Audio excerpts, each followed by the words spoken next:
আসলে অবশ্যই আমি খুবই মর্মাহত। যাদেরকে গুলি করে হত্যা করা হয়েছে, যারা আহত হয়েছে, তাদের সবার জন্য আমার সহানুভূতি এবং সহমর্মিতা আছে।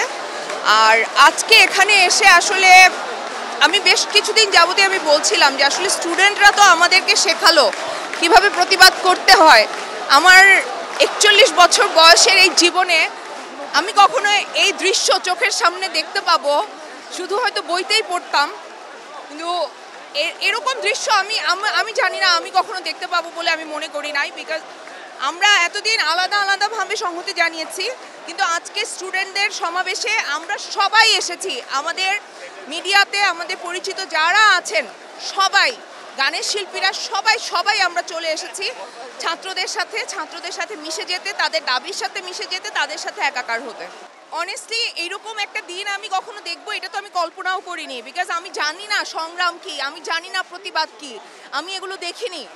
কিন্তু পড়েছি, বইতে পড়েছি, অনেক গল্প পড়েছি, অনেক ইতিহাস পড়েছি, কিন্তু আমি চোখে দেখিনি। কিন্তু আজকের এই প্রজন্ম আমাদেরকে শিখিয়ে দিল কিভাবে প্রতিবাদ করতে হয়, কিভাবে নিজের অধিকারটা নিয়ে নিতে হয়, ছিনিয়ে নিতে হয়। শুধু নিয়ে নিতে হয় না, ছিনিয়ে নিতে হয়।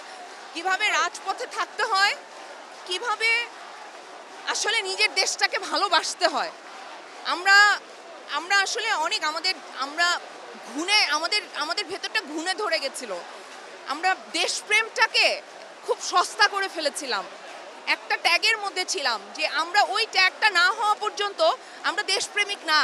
কিন্তু আজকে ছাত্ররা প্রমাণ করলো যে দেশপ্রেম আসলে সবার মধ্যে আছে, কারণ এটা আমাদের দেশ, আমাদের বাংলাদেশ। এটা আসলে প্রশ্ন হতে পারে না আমার কেমন লাগছে। আমরা আসলে মানসিকভাবে কেউ ভালো নেই। আজকে এখানে আসা আমাদের দরকার ছিল না, আজকে কারোই দরকার ছিল না। দাবিগুলো খুব যৌক্তিক দাবি ছিল, দাবির জন্য বাচ্চারা রাস্তায় নেমেছে, এটা খুবই যৌক্তিক বিষয়। একটা গণতান্ত্রিক সমাজে একটা বাচ্চা, একটা মানুষ, যে কেউ অধিকার আছে তার দাবি আদায়ের জন্য রাস্তায় নামা।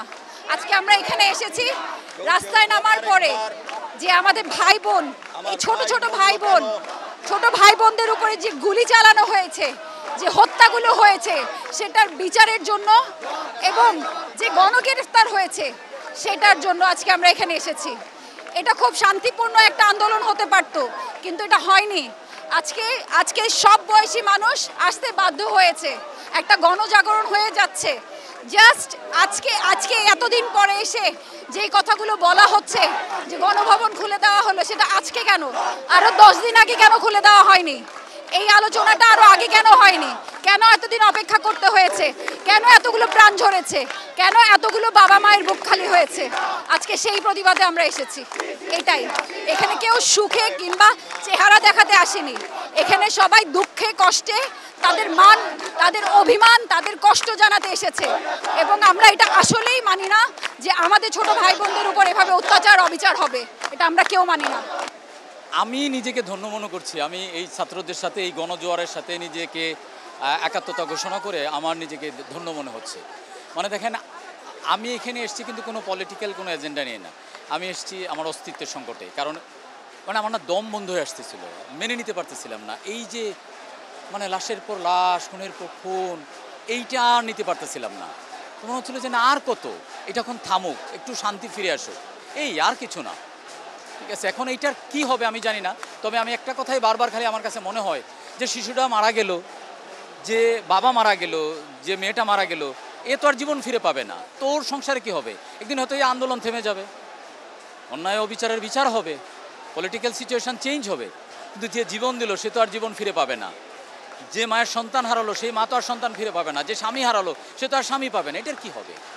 তো আমি চাই না ব্যক্তিগতভাবে, একজন শিল্পী হিসাবে, সবচেয়ে বড় কথা একজন মানুষ হিসাবে, আমি এটি চাই এটা থামুক। অনেক হয়েছে, এটা এখন থামুক।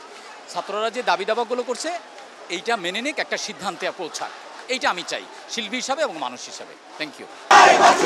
এই জমায়েতটা আসলে অনেক সুন্দর একটা জমায়েত, দাবির জন্য আমাদের জমায়েতটা, এটা আসলে দুঃখজনক।